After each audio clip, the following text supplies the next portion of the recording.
Recently, there has been a lot of discussion about whether the land war in Ukraine has turned into a stalemate. But ironically, during that same time, while that discussion has been going on, there have been some very significant developments on the front line.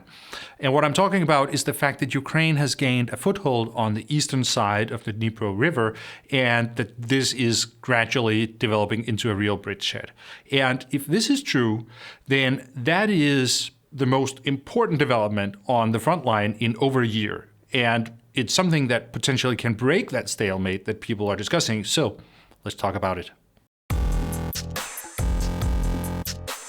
The current front line has been pretty static for over a year. The last time it dramatically changed was on the 11th of November 2022, when the city of Kherson was liberated and Russia pulled back to the east side of the Dnipro River.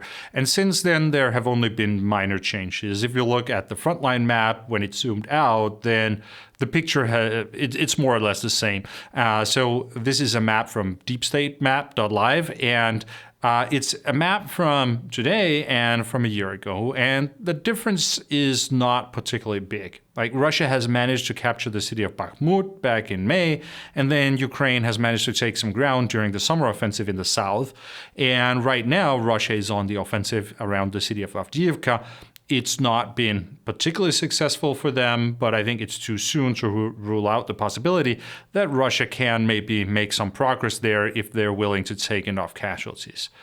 But nothing of this has dramatically changed the dynamics on the front line. It's still more or less the same vectors of advance and the same hotspots that the military commanders are looking at.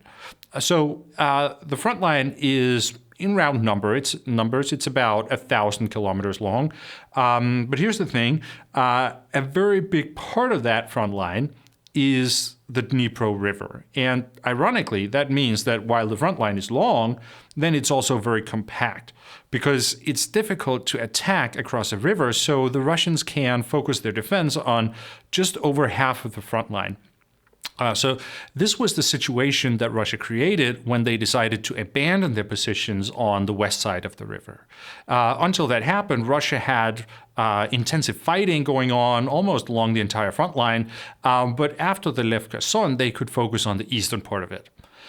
So this was a problem for Ukraine. It was one of the reasons why they weren't able to achieve bigger results during the summer offensive. There just weren't enough dilemmas for the Russian commanders, because they could focus their resources on that smaller part of the front line in the east and leave it to relatively few soldiers to keep the Ukrainians from crossing the river. So what Ukraine wants to do is, of course, that they want to create more dilemmas so that there is a bigger chance of success next time they launch a big offensive.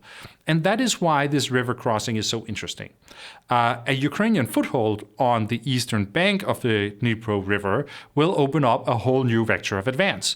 It will, in practical terms, make the front line longer, because it breaks that situation where a large part of the front line is a river.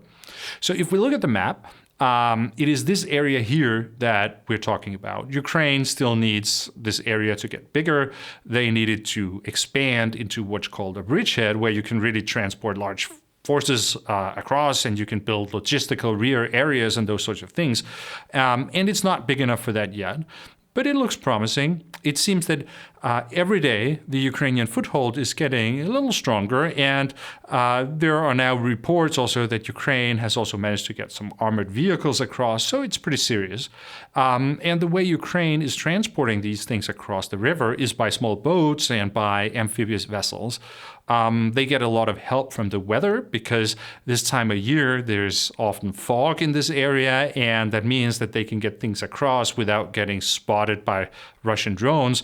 And it does look like Ukraine is expanding the area under their control, gradually but consistently. An interesting detail is that the other day there was a weird news story in the Russian state media, TASS and RIA Novosti, where the Russian Ministry of Defense allegedly announced that they would pull back their forces to what they call more favorable positions. So that's another way of saying they were going to retreat from the area. The story was very quickly taken down again, and the defense ministry said that this was untrue and it was misinformation and that the Ukrainians were behind it. But I think it's hard to understand how that kind of misinformation would get into several outlets of Russian state media, like if it didn't actually come from the Ministry of Defense. The state media and the Russian state, they work very closely together and they know each other. So I think the most likely explanation is that it actually did come from someone in the Ministry of Defense and that it was released by mistake.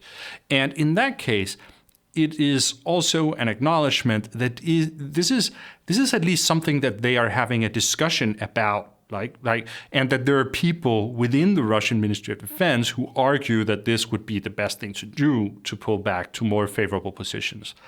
So if we look at a topographical map, then we can get an idea about what that could mean, what a more favorable position could be. The fighting right now is taking place in this area, which is the lowlands. And that means that Ukraine has some important tactical advantages because their artillery and their drones can operate from the hills on the other side of the river to support the fight. And I think that if Russia wants to pull back to more favorable positions, then what they're talking about could be to pull back to this line here where the hills go.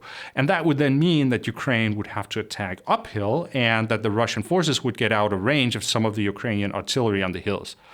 So that could be what they mean with a more favorable position, and then the Russians could focus on building trenches and minefields and those sorts of things there.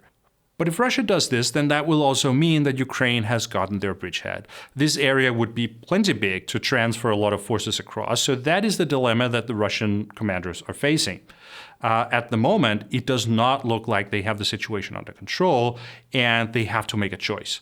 If they pull back to the hills, they can focus on building a strong defense line, but Ukraine will get a bridgehead. And if they don't pull back, then maybe they can push the Ukrainians out and prevent the bridgehead.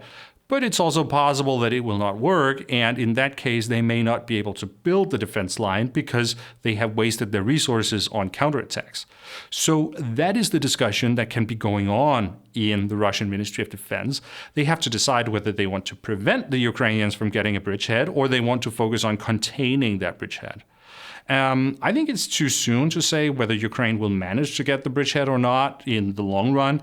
It's possible that Russia can find some resources to allocate to this and that they will be able to get things under control. But this definitely looks interesting. It is without doubt the most ambitious attempt we have seen so far from Ukraine at getting a real foothold across the river. There have been sort of small raids before, but nothing of this scale.